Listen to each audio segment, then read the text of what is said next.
Daftar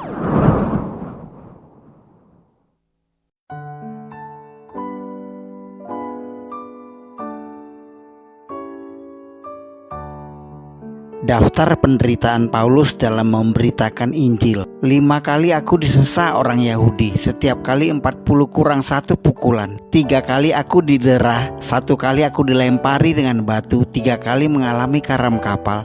Sehari semalam aku terkatung-katung di tengah laut. Dalam perjalananku aku sering diancam bahaya banjir dan bahaya penyamun, bahaya dari pihak orang-orang Yahudi dan dari pihak orang-orang bukan Yahudi, bahaya di kota, bahaya di padang gurun, bahaya di tengah laut, dan bahaya dari pihak saudara-saudara palsu. Aku banyak berjerih lelah dan bekerja berat, kerap kali aku tidak tidur, aku lapar dan dahaga. Kerap kali aku berpuasa, kedinginan dan tanpa pakaian. Dan dengan tidak menyebut banyak hal lain lagi, urusanku sehari-hari yaitu untuk memelihara semua jemaat-jemaat. Pelayaran Paulus, kapal dihantam badai lautan. Tanda-tanda ini akan menyertai orang-orang yang percaya. Mereka akan mengusir setan-setan demi namaku. Mereka akan berbicara dalam bahasa-bahasa yang baru bagi mereka. Paulus yang dikawal oleh prajurit-prajurit Romawi berlayar menuju Roma untuk tujuan banding pengadilan kepada Kaisar terkait hukumannya. Akibat badai di lautan, hujan lebat, angin topan, kapal menabrak batu karang dan pecah berkeping-keping. Kisah Para Rasul 27 mungkin adalah salah satu kisah perjalanan Paulus yang paling seru di Alkitab. Di saat kapal di tengah hantaman ombak, Paulus menjadi pemberita firman di kapal kepada seluruh penumpang kapal setelah ia dikuatkan oleh malaikat Allah yang berdiri muncul di hadapannya. Tapi sekarang juga dalam kesukaran ini aku menasihatkan kamu supaya kamu tetap bertabah hati, sebab tidak seorang pun di antara kamu yang akan binasa kecuali kapal ini. Karena tadi malam seorang malaikat dari Allah, yaitu dari Allah yang aku sembah sebagai miliknya, berdiri di sisiku dan ia berkata, "Jangan takut Paulus, engkau harus menghadap Kaisar, dan sesungguhnya oleh karunia Allah, maka semua orang yang ada bersama-sama dengan engkau di kapal ini akan selamat karena engkau." Pertempuran rohani Paulus melawan iblis saat kapal karam terdampar di Pulau Malta.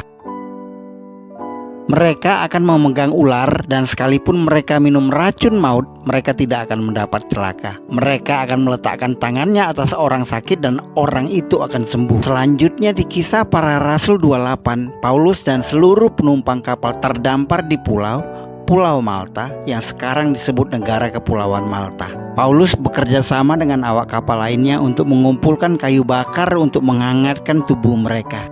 Rupanya seekor ular berbisa bersembunyi di antara ranting-ranting yang dibawanya untuk dibakar.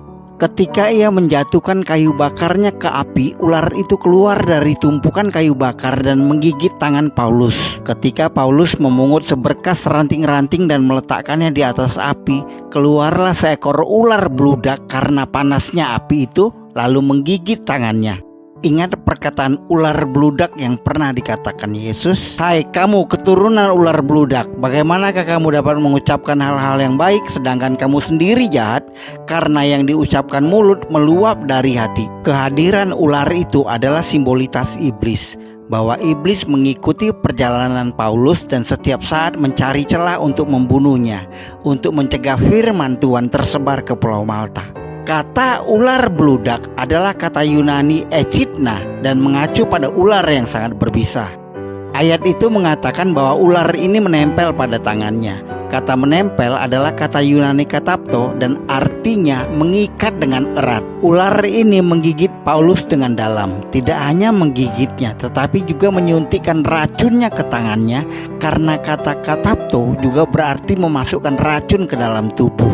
Ular beludak itu menancapkan taringnya dalam-dalam ke daging Paulus dan kemudian melepaskan racunnya secara penuh ke tangannya. Itulah sebabnya orang-orang penghuni Pulau Malta yang menyembah dewa-dewa saat itu mengatakan, ketika orang-orang itu melihat ular itu terpaut pada tangan Paulus, mereka berkata seorang kepada yang lain, "Orang ini sudah pasti seorang pembunuh, sebab meskipun ia telah luput dari laut, ia tidak dibiarkan hidup oleh Dewi Keadilan." Dengarin, itu iblis yang berbicara yang mengatakan Paulus adalah pembunuh, bahwa memang Paulus sebelumnya pembunuh jemaat Kristen. Tapi dari mana penduduk Pulau Malta bisa berbicara begitu? Mereka saja baru kenal karena Paulus terdampar di situ. Itulah iblis yang berbicara, mengikuti Paulus, dan ular beludak itu adalah simbol kedatangannya. Iblis yang adalah pembunuh kini membenci Paulus, rekannya dulu sesama pembunuh, yang sekarang telah berbalik sebagai pelayan Tuhan. Namun apa yang Paulus lakukan? Ia mengibaskan ular itu. Tetapi Paulus mengibaskan ular itu ke dalam api dan ia sama sekali tidak menderita sesuatu. Namun mereka menyangka bahwa ia akan bengkak atau akan mati rebah seketika itu juga. Tetapi sesudah lama menanti-nanti mereka melihat bahwa tidak ada apa-apa yang terjadi padanya.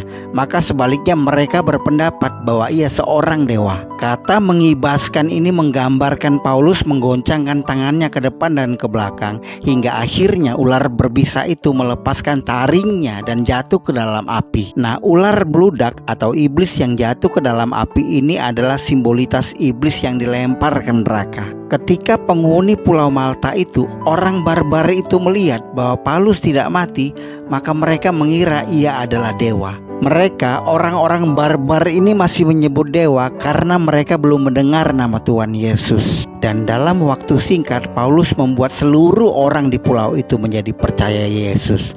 Karena Paulus memenangkan peperangan rohani melawan si ular, iblis tadi. Publius, gubernur atau kepala suku pulau itu, begitu terkesan sehingga ia membawa Paulus ke rumahnya sendiri selama 3 hari. Dan lagi-lagi di rumah gubernur itu, kepala suku itu, Paulus membuat mukjizat kesembuhan.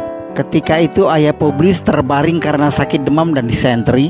Paulus masuk ke kamarnya, ia berdoa serta menumpangkan tangan ke atasnya dan menyembuhkan dia. Tak lama kemudian seluruh pulau pun mengalami kebangunan rohani dan menjadi percaya.